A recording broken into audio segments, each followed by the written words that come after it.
Hey guys, my name's Crystal Kenny, and I'm in love with creating. All things artistic and imagination involved. I'm an American girl who chased her creative dreams all the way to Paris, France, making a living using photography. This podcast takes you inside the stories of all the artsy folks I've met along the way and gives you that extra push to discover your creative gifts. The desire to create is deeply inside each and every one of us, and I give you the tools and inspiration to find a new way of living a more creative life. This is La Vie Creative, the podcast.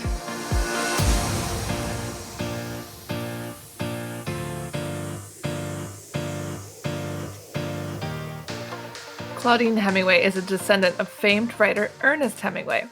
We bumped into each other at a party and decided to team up and dive deep into French history, but with a twist, by bringing a spotlight to those lesser-known creatives in France. This is History with a Hemingway. Welcome back to Paris History Avec a Hemingway. Today we're doing part 2 of Sainte Geneviève. I can't say her name. But Claudine has all the great tips for us about who she was and the history around her life in France. So I'll let Claudine take it from here. Yeah, it is a hard one to say, but it's fun to say after you figure it out. It's Sainte Genevieve. And we left off last week with Louis XV calling for her to save his life because he was on his deathbed. Drama. So he is very sick. And this is when, they try to do the bloodletting, where they put leeches on you, which I still don't understand that thing. And thank goodness they stopped doing that. Except for, I think they do still do that in some cases, but it just seems that's a nice way to start this episode. Yeah. But he survived and he kept his word and said that he was going to build a church dedicated to Sainte Genevieve. So on November 17, 1744, he ordered the building of the church at the top of the hill that would become known as the Mont Sainte Geneviève. But nothing happened for 10 years. So it took until 1754 when the funds were finally ordered that they were going to build this massive church dedicated to her. So on November 26, 1793, her remains were moved down, and her sarcophagus was moved down to the Mint. And they were worried her relics would end up bringing a bunch of different people upset, leading up to with the revolution. So we'll come back to the Pantheon. But at the Mint, as the gems and everything were removed, it ended up being melted down. It took days and nights to have it done. And they had a guard on the door because they wanted to make sure that nobody would come in and try to steal her relics, because they were worried about the power that she had. And then, the revolutionists were like, well, we can't have, they were against any of the church and the royalty. So on December 3rd, 1793, her remains were taken to the Place de Grève, which is now the Place de Hôtel de Ville. It was a much different procession than the one in the past, coming down from the church. But they marched her through the streets because they wanted to make sure that everybody saw that they were doing this with her sarcophagus, because they wanted to make sure that they saw that she was going to be destroyed.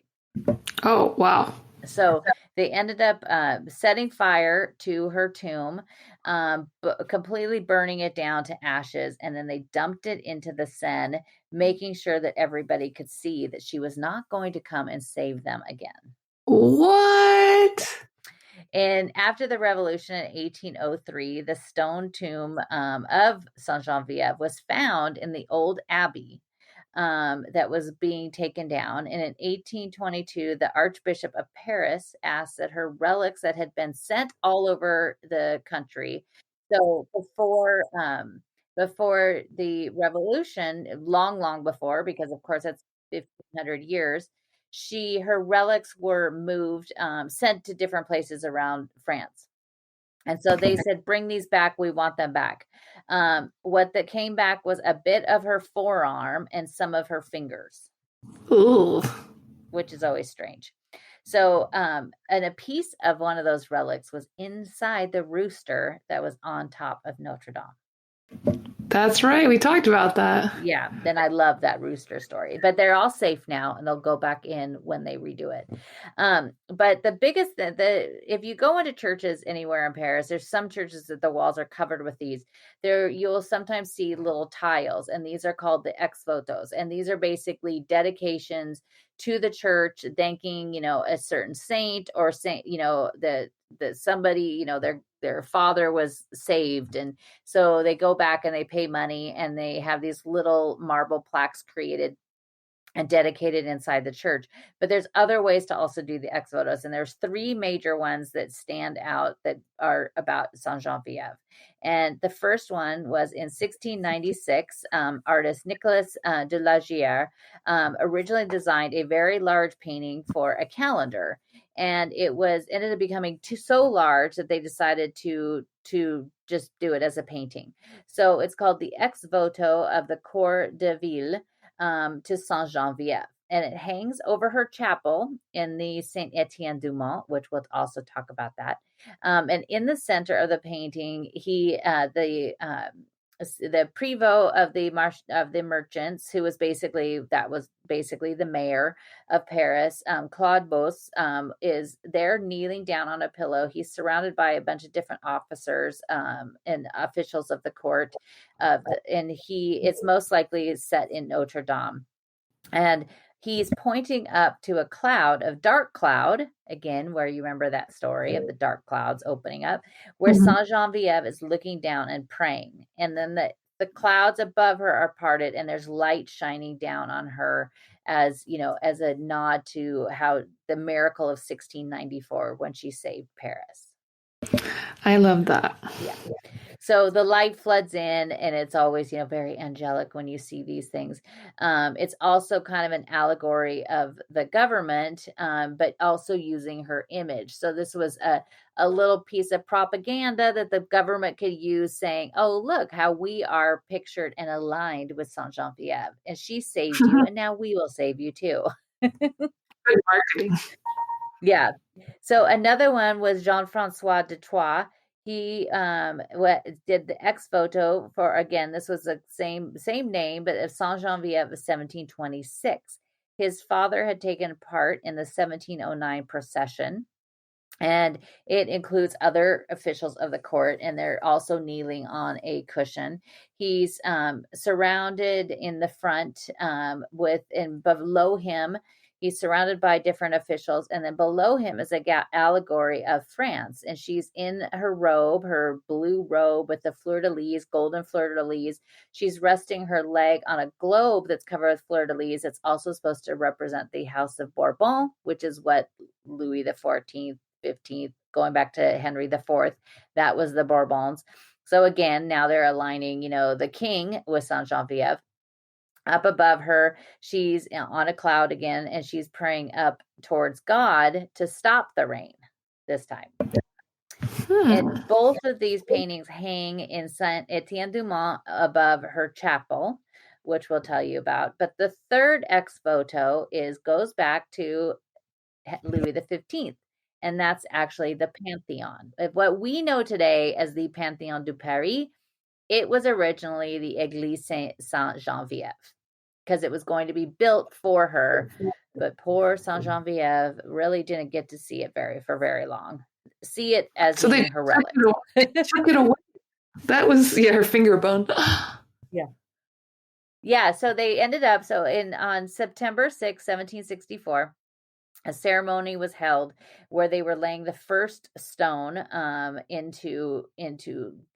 the building of the Pantheon. There was a huge life-size model that was there without the dome on it. It was created, and then Louis XV was on hand to see it, and there was a huge celebration with fireworks and everything was going on. The architect Jacques Germain Soufflot was the one who designed it, and in 1755, the first design was finally finished using the Greek cross design. And so most of the churches that you see, for the most part in Paris, they'll be shaped, if you looked at them from above, or the inside shape of it, it's like a cross, because you have the transept that goes across the middle. That's kind of the piece of the cross that goes across. And then you have the nave and the choir, which is kind of the long, vertical piece. And so Mm. this is a Greek cross, which means all the sides are the same length. So it just looks like, a sort of a plus sign, as I guess you could call it. But the design changed many times, and under Soufflot, he died in 1780, and one of his students, Jean-Baptiste Rodelet, ended up picking up where he left off, and they finally had it finished in 1790. So this is basically just before the revolution. In 1790, in August of 1788, she had been moved to from the Église Sainte Geneviève, sorry, but it came to the Pantheon, but she wasn't there for very long. She was only there for less than 2 years, and at that point, she was moved again, and this time over to the Église Saint Etienne du Mans, which, because they had decided after the death of Mirabeau on April 2nd, 1791, that a temple to the great men of France was needed. And everybody thought, hey, there's this huge place up here on top of this hill. Why don't we just use that? Let's just forget about the woman again. Pour Sainte Genevieve. And so they decided to race, at this time they were also getting rid of, they didn't want anything religious. So a lot of the churches like Notre Dame turned into the Temple of Reason. They were getting rid of all these, all of the monarchy and also all of the religious aspects. So she was going to be short-lived, as it was anyway. So they ended up putting Mirabeau in there. But side note, he's not there now. They ended up finding out that he was kind of a cad, and they decided to take him out of there. So she could have maybe stayed just a little bit longer. But in July of 1791, they moved Voltaire in there, and then Rousseau in 1794. And then under Napoleon, it was reverted back to a church, but still kept the crypt underneath it. It was a church now again for a very short period of time. And then he ended up having over 40 different members of his military moved in there. And so Antoine Jean Gros ended up, he asked a bunch of artists to add their pieces into the Pantheon. And so a gentleman named Antoine Jean Gros, he ended up painting the dome, the inner dome of it, and it was the apotheosis of Sainte Geneviève. And in the center, it has Sainte Geneviève, and part of it is still there today. You could see it's been changed a little because you should use Napoleon as your clue of why this is going to change. But Sainte Geneviève is there, and it's inside the dome in the very center of it, which is a really cool dome. It's this 3-layer dome. It's this whole architectural wonder. But Sainte Geneviève is there, and she's looking up to the heavens, and she's led by the angels. And below her were the great leaders. So there was Charlemagne, there was Saint Louis, there was Clovis and Clotilde, her old buddies, and then there was Napoleon and Josephine. So which was really cool. But then Napoleon gets ousted. Poor Napoleon. They changed it, but you could still see an original sketch of it in the Petit Palais. It's not very big, but it is really cool to see it because you see Josephine. You don't really see her in anything that was a public display. And Napoleon is kind of, it's few and far between where you still see him. But the original design of it's pretty cool. It stayed until he fell, and then they had it changed under Louis XVIII.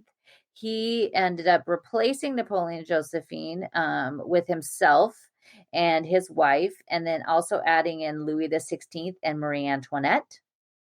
And it was inaugurated by Charles X in 1864. It kept bouncing back and forth between being a temple to a church 3 more times. 3 more times? 3 more times. Napoleon III ended up naming it the National Basilica. And he had her relics moved back in again. So the poor girl, everybody hates moving. Nobody likes to move.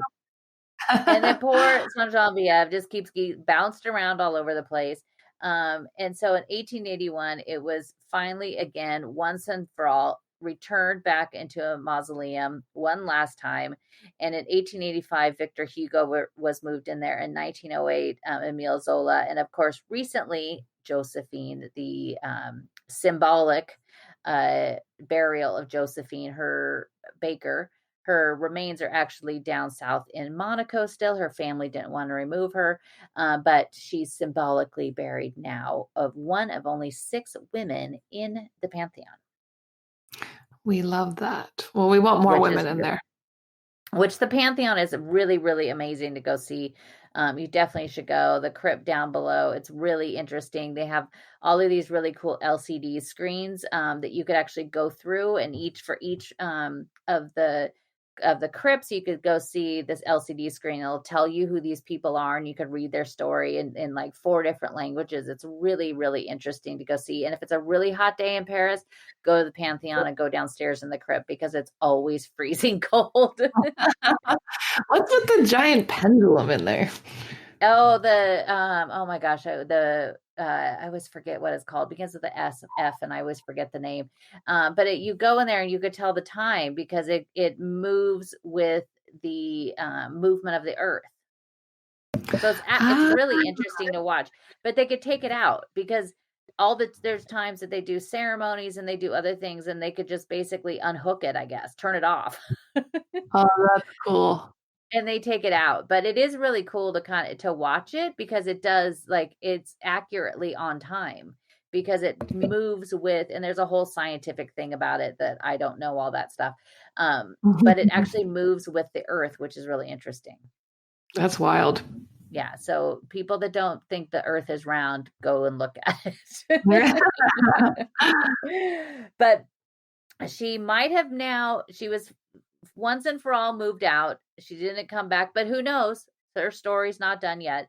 But she still remains on the walls. And this is one of the things I love about the Pantheon because the walls are huge and they have these huge frescoes painted on them. And they're about my favorite saints and figures in French history of saints, I should say. So on the walls, 3 different painters between 1882 and 1885 added these huge murals onto the facade, interior. And the biggest ones were by Pierre Puvis de Chavannes, and he ended up doing one that was about her childhood.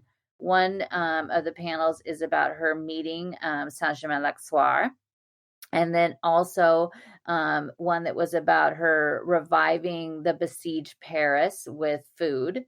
And then the last one is this beautiful one of her after her death, kind of standing on the hill, looking down over Paris.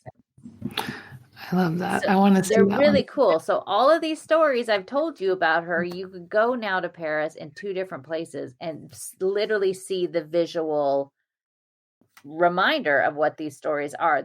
I just think is so cool. So there's also one by Théodore Pierre Nicolas Melot, and this is the miracles of Sainte Genevieve. So it shows some of the different miracles, including her mom when she revived her eyesight. And then there's this huge one by Jean-Paul Laurent that's the death of Sainte Genevieve. He worked on it for over 11 years, from 1874 to 1885. It captures her last moments, thankfully, of course, because of Saint Clotilde, because Queen Clotilde became a saint of her own. She's surrounded by all those that loved and admire her. The one on the left, and I'll have pictures of all of these on my website, and I'm also going to do a video I'll do around January 3rd, because that's her feast day. And that's the day the first episode about her life came out. But I'll be in Paris and I'm going to do some videos and I'll do videos of all of these things to show you. But it's around here. There's this big group of people around her bed, and supposedly there's different ministers and even Rodin in there. And I've looked at the photo of the painting and I can't figure out where Rodin is, but we're going to find it.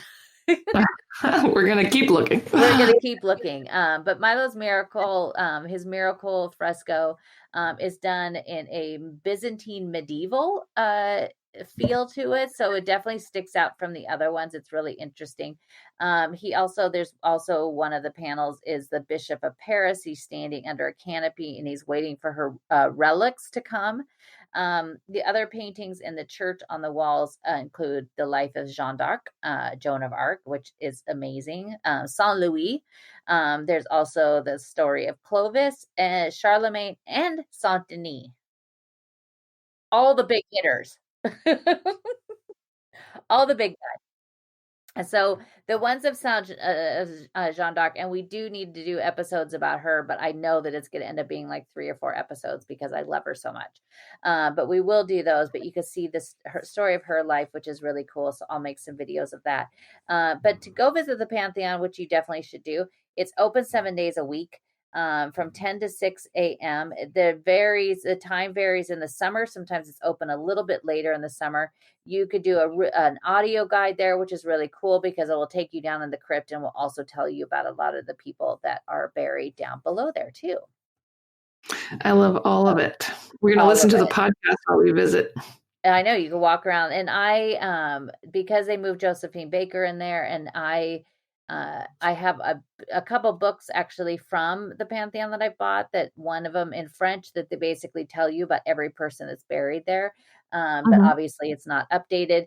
And then they don't have an exact map of this is who is where. And so when I go back there, I'm going to be making like a detailed, and I've searched online for hours and into the books that I have that the Pantheon's actually published, and they don't have the map of like, okay, here's, because like Charles de Gaulle, his sister is there. She was a huge resistance fighter.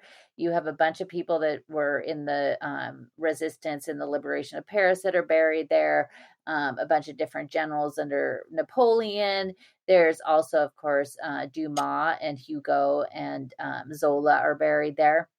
And so you have all of these huge people, but it's like Zola and Dumas, yes, but I want to know about the people that we have no idea who they are. I mean, I'm sure they have amazing stories too, because they're in the Pantheon. We want the little guys. We want to know the little guys. So the other place to go see her is just right outside the Pantheon, and that is at the Église Saint-Étienne du Mans, which a lot of people like to just call the Church from Midnight in Paris. Because this is the church where he was sitting outside on the steps when the car drives up. The current church that we see there today goes back to 1494. Wow. It's named Saint Etienne, which means Etienne is Stephen, so Saint Stephen's. He was the very first martyr, and he was also the name of the first church in Paris that stood where Notre Dame is now. So it was connected to the Abbey. So this was right next to the Abbey of Sainte Geneviève. And they even shared a wall, the south wall, which was actually how you would go into the church from the Abbey. There was basically almost where Sainte Geneviève, the chapel, is now. It was kind of right next to that was the entrance to come in. The original Abbey was removed in 1804. Nothing remains of it except for the tower. So if you are standing there and you're looking at Saint Etienne du Mont, you see a big tower over to your right. It is now the Lycée Henry IV school, but the big, huge tower that's there is from the Abbey of Saint Geneviève, which means it dates back to the 5th century. That's not old at all. Which is pretty amazing. And I walked in there one day because the doors were open, and I just was like, I'm just going to walk in and take photos. Well, 3 men started chasing me down. Oh, wow. You can't take pictures. No, because it's at school. And I was like, do. This is normal. And that's usually when I pretend like, oh, I'm an American. I don't know what I'm doing. Only time you want to be American. Yeah, so you can get out of trouble. But the church itself, it's 3 different styles. It's Gothic, Flamboyant, and Renaissance. The choir is Gothic from 1492. Inside the church, besides it being basically the site of the relics of Sainte Geneviève, the coolest thing about this church is the rood loft, which is also called the Jube screen, that goes across the church. It's stunning to see. It goes back to the Renaissance, so it was built between 1530 and 1535. It's the only one left in Paris. Most of the churches at the time had all of these in the church, including Notre Dame and Saint-Germain-l'Auxerrois. All of these churches had these screens that went across it. And if you've been inside, you will always remember seeing this. It's pretty amazing. In 1740, almost all of them were demolished, the ones that were in Paris. This one, they left it there because it was one of the few ones that underneath it, it's very open. So from the altar to the choir, you could still see through it. And that's kind of only reason why it survived, because the other ones weren't like that. It's this beautiful basket handle arch. So everything, it's all marble and it's all hand carved. And it's, when you see, I'll post pictures, it's the railings and everything. It's always, and I've probably been in there 60 times because I always take people in there on my Hemingway and my Saint-Germain tour. And it still blows my mind when you see this. Oh, wow. Because it's, it's probably like 2 inches thick. And on the railings that go around, and it's all, the railings are all carved out and it's all marble. And it's like one huge piece of marble. It's insane what they could do. It's beautiful. And they don't know who actually designed it. It might have been somebody named Antoine Barcaud, but they don't really have any idea. There's 2 angels that are over the altar, and they used to be holding instruments of the Passion, but during the Revolution, they were changed. So one of them's holding a laurel crown, or what some people think is they call Napoleon crowns, because that's with the leaves that go across, but they went back much earlier than Napoleon, and the other one's holding an olive branch.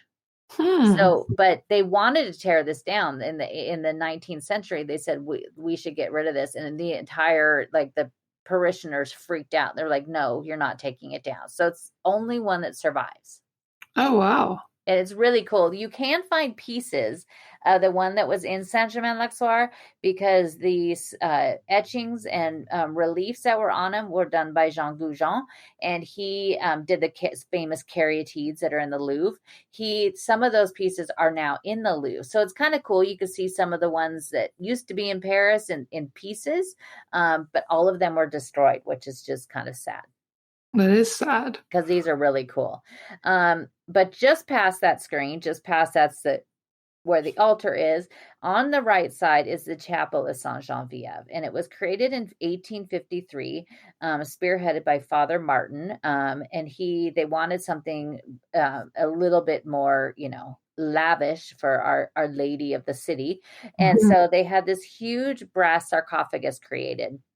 And inside the sarcophagus holds that piece of the tomb that they found in 1804 that they believed is where she was resting when they went to go demolish her abbey. So they found this huge stone and they thought this is where she once was. So they have this huge brass sarcophagus that this stone is laying inside of, because that's really all they have to think that this was where she once laid. Gosh, so they're just grabbing at straws here now. But it is really cool. I have heard some people say, "Oh, that's where she's, her body's in there," and it's like, no, it's just this stone. But it's this beautiful carved, and it's all brass, and it's all very like flourishy and gorgeous. And it's kind of neat because some people write notes and stick it inside there, so they're still sending her their little wishes. Oh, I do like that. Yeah. But on just to the right of that, there is a small reliquary, and that reliquary actually has a piece of her finger. And they still, every year on January 3rd, which is the day she died, which usually when you hear the feast dates of the saints, it's usually that date is because that's the day they died. So on January 3rd, every year, they still take her reliquary out to the parve in front of the church.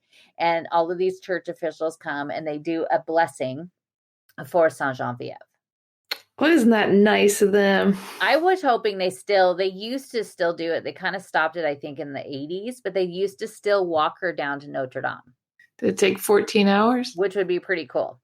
But above her reliquary is one of the coolest things in this church and one of the coolest stained glass windows. And I absolutely love it because the stained glass window has the original image of the Abbey of Sainte Genevieve and next to the Église Saint-Étienne du Mont. So you see this picture of these two churches. And in front of it is this weaving back and forth line of people. And now that you know the story of how Saint Marcel had to go up there and ask for Sainte Genevieve to come out and play. You see the church officials winding back and forth holding the two reliquaries.